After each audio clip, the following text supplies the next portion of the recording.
यह भी एक सत्य है कि आज विश्व की अर्थव्यवस्था वैश्विक है। आज कोविड के समाप्त होने के बाद और विश्व के कुछ हिस्सों में युद्ध के कारण वैश्विक अर्थव्यवस्था की जो स्थिति है, चूंकि आज स्वाभाविक रूप से कोई देश ये नहीं कह सकता कि हमारे ऊपर कोई प्रभाव नहीं पड़ता, कुछ भी दुनिया में होता रहे। मेरे विचार से उस संदर्भ में हम भारत की अर्थव्यवस्था के बारे में विचार करेंगे तो हमें अधिक बेहतर और सार्थक पक्ष नजर आएगा। मैं अपने सम्मानित सदस्यों का ध्यान आकर्षित करना चाहता हूं कि इस समय जो ग्रोथ रेट अवेलेबल है, जिसका सोर्स है IMF वर्ल्ड इकोनॉमिक फोरम अक्टूबर 2013। मैं छोटे मोटे देशों की बात नहीं कर रहा हूं, सामान्य देशों की बात नहीं कर रहा हूं। अमेरिका की 1.5 है %, European union 1.2, Germany 0.9, France 1.3, Italy 1.7, Spain 1.7, Japan 1, England 0.6, Canada 1.6 और अदर एडवांस कंट्रीज 2.2 और इसमें भारत 6.3। अब ये अक्टूबर 2023 का है और इतना ही नहीं मान्यवर, चुनौतियां कितनी बड़ी हैं इससे समझना चाहिए कि अमेरिका में सिलिकॉन वैली बैंक और सिग्नेचर बैंक, दो बड़े बैंक डिफॉल्टर हो गए। चाइना में वहां की सबसे बड़ी रियल एस्टेट कंपनी एवरग्रांड डिफॉल्टर हो गई। यह सामान्य बात नहीं है। दुनिया के दो बड़े देशों में इतनी बड़ी आर्थिक चुनौतियां हैं और उनके बीच में से मैं विनम्रता से पूछना चाहता हूं, हमारे यहां क्या कोई ऐसी स्थिति का आपको कोई उदाहरण मिला है? यह दर्शाता है कि इन विपरीत परिस्थितियों में हम किस प्रकार से आगे जा रहे हैं। अभी माननीय डेरेक ओब्रायन जी ने जो बात कही थी मनरेगा के संदर्भ में, तो मैं ये भी जरूर स्मरण कराना चाहता हूं कि भारत सरकार ने जो जानकारियां मांगी थी वो भी किस रूप में पश्चिम बंगाल की सरकार ने दी है, वो भी सामने आ जाता तो और भी बेहतर था। अब मैं ये बताना चाहता हूं कि भारत के बारे में, जब अगर IMF ने कहा है कि इंडिया की प्रोजेक्टेड ग्रोथ रेट 11.5% होगी, चाइना की 8% हो सकती है, यूएस की 5.1, ये वर्ल्ड इकोनॉमी को लीड करेंगे। अर्थात अब हम वर्ल्ड इकोनॉमी के लीडर के रूप में उभर कर सामने आते जा रहे हैं। और ये क्यों हुआ है? ये इसलिए हुआ है कि माननीय प्रधानमंत्री श्री नरेंद्र मोदी जी ने पिछले 9 वर्षों में जिस प्रकार की व्यवस्थित नीतियां बनाई हैं। मुझे स्मरण है कि जब जनधन अकाउंट खोलने की बात आई थी तो उस समय बहुत से अधिकारी वर्ग और व्यवस्था का वर्ग ये मानने को तैयार ही नहीं था कि इतने जनधन अकाउंट खोले जा सकते हैं। आज 50 करोड़ से अधिक जनधन अकाउंट हैं और जिसमें सिर्फ धनवान लोगों के नहीं हैं, सामान्य लोगों के भी अकाउंट हैं, जिसमें डिपॉजिट अगर देखा जाए तो 51.5% ऑफ द फाइनेंशियल सेविंग है, PF में 26% की फाइनेंशियल सेविंग है, इंश्योरेंस में 17% की फाइनेंशियल सेविंग है। अर्थात हमारा 94.8% सेविंग बिल्कुल सेफ सेक्टर में है। इस बात पे मुझे याद आता है मान्यवर, 2013 में मैं अमेरिका के दौरे पे गया था। तत्कालीन भाजपा के राष्ट्रीय अध्यक्ष और वर्तमान रक्षा मंत्री राजनाथ सिंह जी के नेतृत्व में एक प्रतिनिधिमंडल में भारत को लेकर एक बड़ा ग्लूमी एटमॉस्फेयर था। वहां पे लोग कहते थे the success story of India is over, मगर हम लोगों ने उन्हें आश्वस्त किया था The success story of India is not over. Success story of India is waiting for Modi ji to come into power. और आज अगर हम देखें तो वो साफ दिखाई पड़ रहा है। और मैं ये भी बताना चाहता हूं कि ये केवल ऐसे नहीं हो रहा है। यदि हम इन आंकड़ों को गंभीरता से देखें तो पिछले समय के मुकाबले में अगर हमारे एक्टिव मोबाइल कनेक्शन जो पहले 93 करोड़ थे वो 110 करोड़ हुए हैं, तो मानी हुई बात है, इसमें बढ़ोतरी हुई है। अब यहां पर महत्वपूर्ण बात क्या है? पहले हम मोबाइल हैंडसेट का इंपोर्ट 78% करते थे, मोबाइल हैंडसेट का, अब 4% करते हैं। तो क्या ऐसा तो नहीं है कि अगर हम 4%, इसका मतलब हमारी कितनी इसमें फॉरेन की वैल्यू बची है? मोबाइल फोन एक्सपोर्ट में हम पहले 1500 करोड़ के आसपास थे, आज 90,000 करोड़ रुपए के आसपास हैं। अगर हम नंबर ऑफ ऑटोमोबाइल सेल देखें तो मैं ये भी विनम्रता से ध्यान दिलाना चाहता हूं, अब ये सर्वेक्षण भारत सरकार का नहीं है कि ऑटोमोबाइल मैन्युफैक्चरिंग में, ऑटोमोबाइल की होल्डिंग में हम दुनिया के तीसरे नंबर के देश बने हैं। 7.5 करोड़ परिवार भारत में ऐसे हैं जिनके पास कोई ना कोई एक ऑटोमोबाइल जरूर है, चाहे 2 व्हीलर हो या 4 व्हीलर हो। तो मानी बात है, वो 7.5 करोड़ कोई धनाढ्य करोड़पति अरबपति नहीं है। ये इक्विटेबल डिस्ट्रीब्यूशन ऑफ वेल्थ का जो प्रयास प्रधानमंत्री मोदी जी के नेतृत्व में हुआ है, ये उसका प्रमाण है। अब मैं ये भी बता देना चाहता हूं कि पहली बार ऐसा हुआ है कि एशिया की इकोनॉमी कौन राइज करेगा, इसके बारे में यह कहा जा रहा है कि अब वो चाइना से शिफ्ट होकर भारत एशिया की इकोनॉमी का इंजन बन के उभरेगा। मैं एक और डाटा अभी बता देना चाहता हूं कि जो हमारे कंज्यूमर एसोसिएशन है उसने आंकड़ा दिया कि वर्तमान दीपावली का जो फेस्टिव सीजन गुजरा है और छठ का मिलाकर 4 लाख करोड़ रुपए की स्पेंडिंग हुई है, जिसमें छोटे सामान खरीदने से लेके घरेलू सामान खरीदने से लेके बर्तन, सोना चांदी, सारी चीजों में अगर 4 लाख करोड़ रुपए की स्पेंडिंग भारत की जनता ने की है तो कहीं ना कहीं ये अंधकार से निकलते हुए दीपावली के समान एक नई ज्योति के साथ भारत की अर्थव्यवस्था को ले जाने का एक संकेत भी दिखाता है। और मुझे यह भी याद आता है मान्यवर, जब मैं इंजीनियरिंग का छात्र था, एक दौर था जब भारत का, मैं 91 की बात कर रहा हूं, फॉरेन एक्सचेंज रिजर्व 1 बिलियन पे आ गया था। 2 बार रुपये का डिवैल्यूएशन हुआ था, सोना गिरवी रखा गया था। लोगों को याद होगा जुलाई अगस्त की बात, तो एक 91 की दिवाली थी, एक वो भी दिवाली थी जब उजड़ा हुआ गुलशन था, रोता हुआ माली था। एक ये भी दिवाली है जब महका हुआ गुलशन है और ज्योत निराली है, एक वो भी दिवाली थी, एक ये भी दिवाली है। अब मैं यह भी कहना चाहता हूं कि अगर हम केवल कुछ आंकड़ों को देख लें कि हमारे बारे में दुनिया के जो बड़े बड़े आर्थिक विशेषज्ञ हैं वो क्या कह रहे हैं। स्टैंडर्ड्स एंड पुअर कहता है, as China's economy slowing the main engine of growth in Asia Pacific move away from the world second largest economy to South Asia and South East Asia, and Indian economy is expected to power ahead the next years of leading growth in the region. Morgan Stanley अपनी report में कहता है, जो पहले कहता था, the famous Morgan Stanley report in January 2014, जिसमें उसने कहा था कि India has fallen into fragile 5। और the same Morgan and Stanley in October 2013 कहता है, describes India as its most preferred emerging market and increase its overweight stance in Indian equities. यानी वही जो कहता था कि हमारी अर्थव्यवस्था डूबने के कगार पे है, वो अर्थव्यवस्था अब हमारी उभरने के कगार पे उभरती हुई दिखाई पड़ रही है। Global economy is getting weaker and there are only a few bright spots such as US and India, says chief economist of the World Bank. A working paper released in April 2023 says, stacking up the benefits lessons from the Indian digital journey।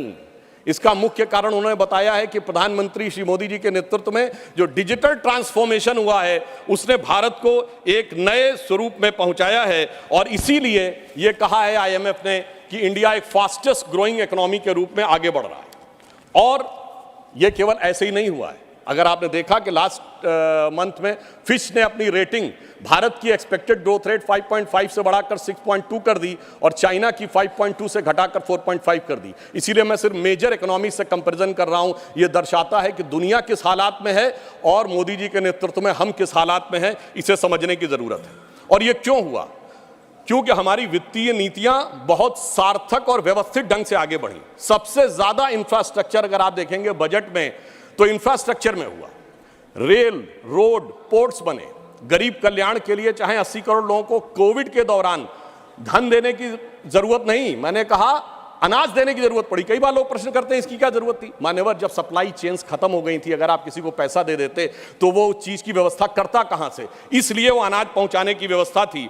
और अगर हम purchasing manager index की बात करें तो अक्टूबर में 58.4 हुआ है, जो कि सर्विस सेक्टर में अगर हम देखें तो स्ट्रॉन्गेस्ट आउटपुट है पिछले 13 वर्षों में।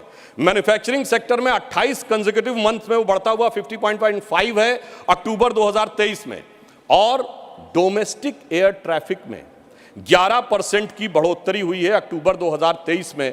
अब मैं अपने विपक्ष के सम्मानित सदस्यों के संज्ञान में लाना चाहता हूं, अगर एयर ट्रैफिक में बढ़ोतरी हो रही है तो मानी हुई बात है अर्थव्यवस्था में कुछ ना कुछ सुधार दिखाई पड़ रहा होगा। इसी कारण से यह दिखाई पड़ रहा है। सितंबर 2023 में जो इंडस्ट्रियल प्रोडक्शन है वो 5.8% की ग्रोथ के साथ लगातार ग्रोथ कर रहा है, जो अगस्त के अनुसार, अगस्त की तुलना से अगर पूरे देखें तो विगत 14 महीनों में सबसे अधिक है। अब अगर ओवरऑल एक्सपोर्ट देखें तो अक्टूबर में 9.43% ईयर ऑन ईयर बेसिस के ऊपर बढ़ा हुआ है, जो $62.26 बिलियन के आसपास पहुंचा है। सर्विसेज ट्रेड सरप्लस एक्सपोर्ट में हम 22% की वृद्धि करते हुए दिखाई पड़ रहे हैं। अक्टूबर 2023 का डाटा है। परंतु हम आए किस चुनौती से, यह भी ध्यान रखना चाहिए। बैंकिंग सेक्टर में एक बहुत बड़ी चुनौती थी। वो चुनौती ये थी कि उस जमाने में जितने नॉन परफॉर्मिंग एसेट्स थे, बैंकों को जो लोन दिए गए थे, वो हमारे लिए एक बहुत बड़ी चुनौती थी और एनपीए 2014-15 के टाइम में बहुत तेज गति से आगे बढ़ रहा था। अब आईएमएफ प्रोजेक्ट करता है कि इंडिया की ग्रोथ भी आगे बढ़ रही है, हमारा बैंकिंग सेक्टर काफी बेहतर तरीके से आगे बढ़ता हुआ दिखाई पड़ रहा। मैं इस संदर्भ में एक कोट करना चाहता हूं, मान्यवर, ये मैं नहीं कह रहा हूं, पिछली सरकार, बाद में हमारी सरकार में भी रहे, 2018 में अपने एक साक्षात्कार में रघुराम राजन जी ने कहा था, non performing assets bomb on Modi one regime, even though the Rajan said that the lending banks of 2006 to 8 was the origin of the bad loans which was in the UPA government. ये रघुराम राजन जी ने कहा कि 2006 से 8 के बीच में जो bad loans दिए गए, उसके लिए भले ही आज, और ये नवंबर 2018 को उन्होंने एक साक्षात्कार दिया है, उसमें आया है। इसलिए हमने आज स्थिति ये की कि जन जन तक उस धन को पहुंचाया, उसको सुरक्षित किया और जन कल्याणकारी कार्यों में उसको स्थापित करने का प्रयास किया। और आज आप देखिए, पब्लिक सेक्टर बैंक्स ने 1 लाख करोड़ रुपए का रिकॉर्ड प्रॉफिट अर्जित किया है फाइनेंशियल ईयर 2022 और 23 में। यानी कहां वो बैड लोन्स में दबे जा रहे थे और कहां वो रिकॉर्ड प्रॉफिट करते हुए नजर आ रहे हैं। और state bank of India, SBI, जिसके बारे में भी मात्र चंद महीने पहले की तो बात है, जो कहा जाता था कि साहब ये खराब हो गया, डूब गया, वगैरह वगैरह, आज स्थिति यह है कि SBI has become the most profitable company in the India and as per the recent quarterly result in quarter first of 2033-34 SBI has earned a profit of 18,537 crores। यानी ये जो है प्राइवेट और सरकारी दोनों के हिसाब से ये सबसे अधिक आया है। और कहां हम कर्ज के अंधेरे में डूबे थे और आज मोदी जी ने उसे कर्ज के अंधेरे से निकालकर बैंकिंग व्यवस्था को जन कल्याण के सवेरे तक लाने में सफलता हासिल की है। और अगर हम पिछले समय में देखें तो ट्विन बैलेंस शीट जो बैंक्स एडॉप्ट करते थे, वो अपने आप में एक समस्या थी, परंतु वित्त मंत्री जी के नेतृत्व में जिस प्रकार के प्रावधानों में परिवर्तन किया गया, उस कारण से अब ये ट्विन बैलेंस शीट एक नए समाधान के रूप में आगे बढ़ रही है। आज अगर देखा जाए तो हम 2 लाख करोड़ रुपए के वर्थ के इलेक्ट्रॉनिक मैन्युफैक्चरर एक्सपोर्ट कर रहे हैं। अब भारत 1500 से अधिक ग्लोबल कैपेसिटी सेंटर्स का केंद्र बनता जा रहा है। नाउ मैं ये कोट करना चाहता हूं कि India is the most preferred location for shared global services, ये डेलॉयट ने 2003 में कहा है। और हमारी सरकार ने कुछ महत्वपूर्ण निर्णय लिए, जैसे रेट्रोस्पेक्टिव टैक्सेस को रिपील किया।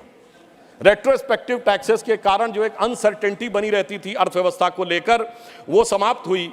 और जहां तक गरीबी और पॉवर्टी की बात करते हैं तो यूएनडीपी की 2022 की रिपोर्ट को मैं कोट करता हूं, the relative reduction from 2015-16 to 2019-21 was faster, it is 11.9% year as compared to the previous time। यानी मोदी जी की सरकार आने के बाद गरीबी उन्मूलन बहुत तेज गति से हुआ, ये यूएनडीपी की रिपोर्ट कह रही है, ये हम नहीं कह रहे हैं। और आईएमएफ का ये कहना है कि extreme poverty was maintained below 1% in 2022 because of प्रधानमंत्री गरीब कल्याण योजना।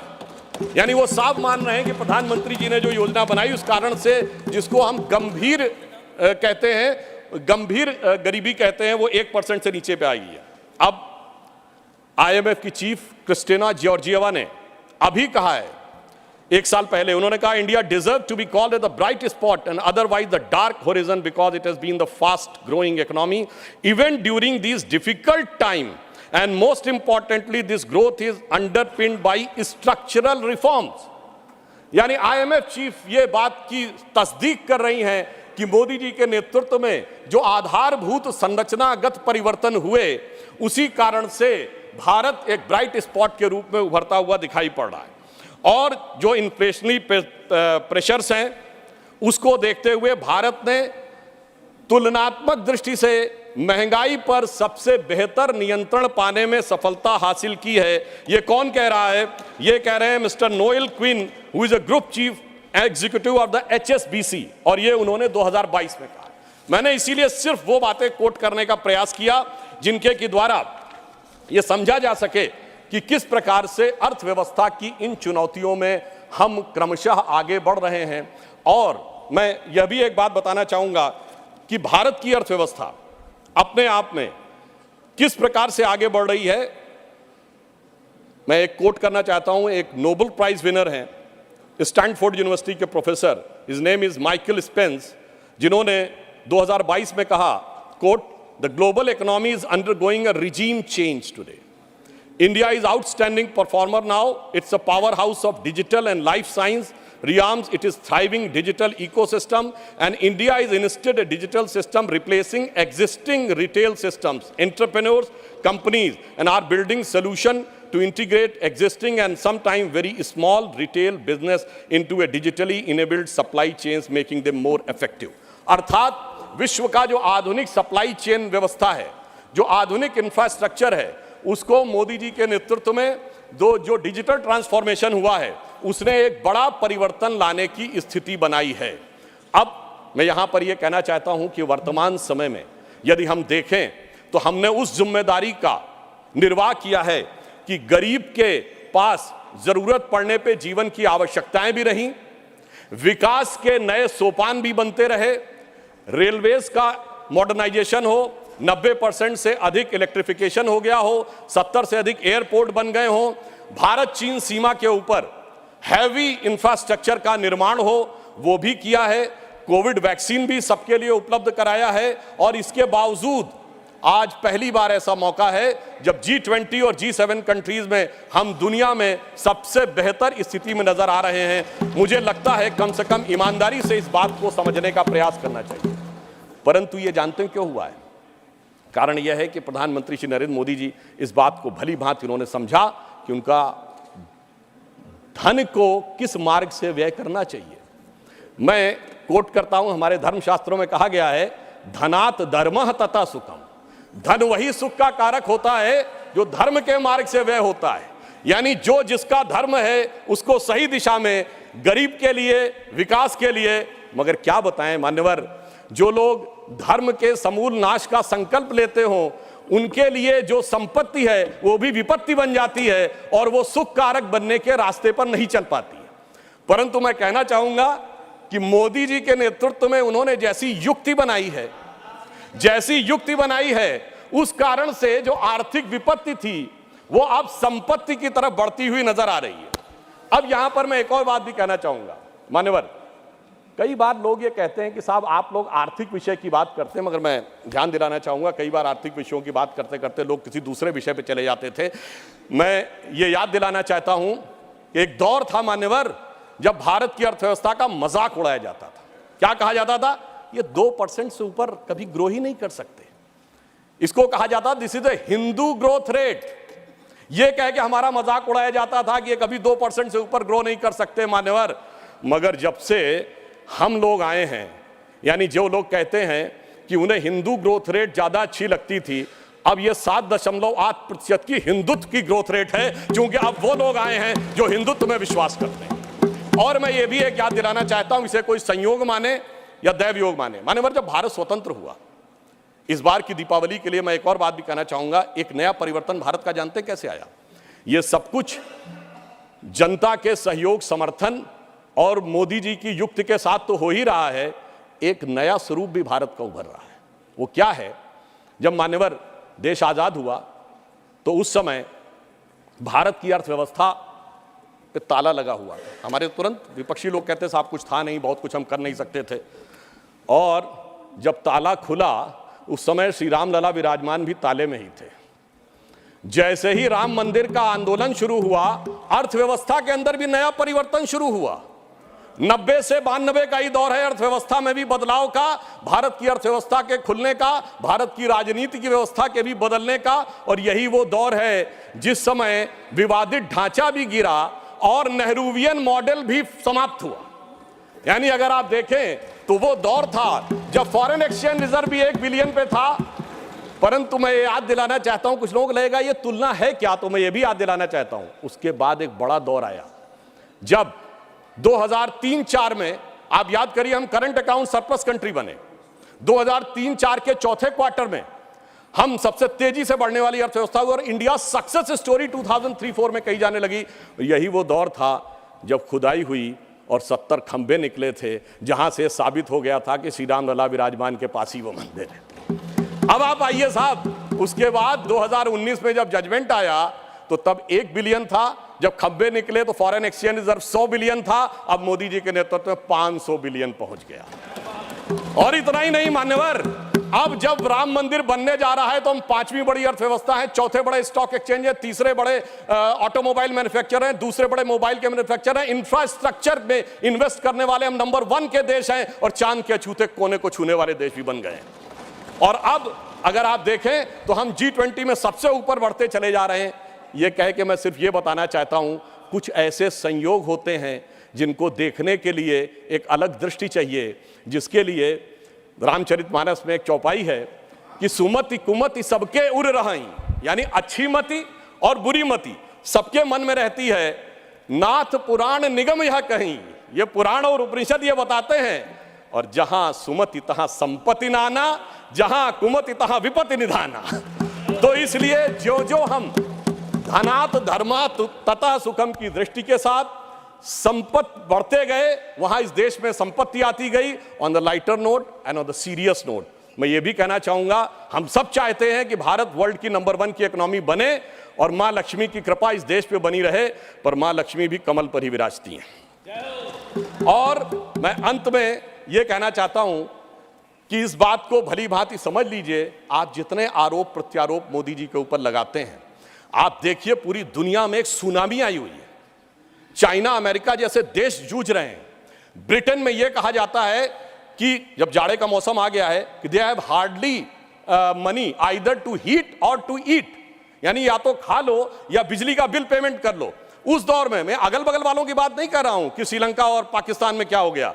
जनाब, हमारा कैप्टन कितनी कुशलता के साथ इस सुनामी से भरी लहरों में लेके जा रहा है, मगर क्या कह रहे हैं विपक्ष वाले, अरे अगल बगल के पलटे जहाजों को मत देखो, दूर दराज के डहते जहाजों को मत देखो, ये जहाज के अंदर मुझे कुछ हिचकोले क्यों नजर आ रहे हैं उसके ऊपर देखो। तो मैं उनके लिए कहना चाहूंगा अपनी सरकार की तरफ से, और देखिए ये भी एक संयोग है, जब मैंने राम मंदिर की बात कही, संयोग से इस समय हमारी वित्त मंत्री जी के नाम में भी सीता भी है, रमण भी है और निर्मल भी है, यानी नई दिशा में आगे बढ़ रहे हैं। तो हम मोदी जी की तरफ से आपको एक लाइन कहना चाहेंगे अर्थव्यवस्था पे, जो आप लोग कहते हैं कि हमें इल्ज़ाम मत दीजिए, बहुत अफसोस होता है। हमें इल्ज़ाम मत दीजिए, बहुत अफसोस होता है। बड़ी तरकीब से कश्ती यहाँ तक लेके आए हैं, बदल देते हैं हम दरिया की लहरें अपनी हिम्मत से, आंधियों में भी अक्सर चिराग हमने जलाए। और फिर मैं एक बिंदु और कहकर, एक पंक्ति और कह के बात को समाप्त करता हूं। G20 में जो लोगों ने देखा उससे बहुत साफ दिखाई पड़ रहा है कि अब हमारे साथी समझ पाए न समझ पाए, भारत की जनता उसे समझ रही है और वो उत्तरोत्तर उस दिशा में आगे आ रही है जो नए भारत का स्वप्न मोदी जी के नेतृत्व में साकार होता दिख रहा है। तो मैं ये कहता हूं कि स्वप्न देखा था कभी, वो आज हर धड़कन में है। हम अर्थव्यवस्था के जो स्वरूप में जा रहे हैं, स्वप्न देखा था कभी, वो आज हर धड़कन में है।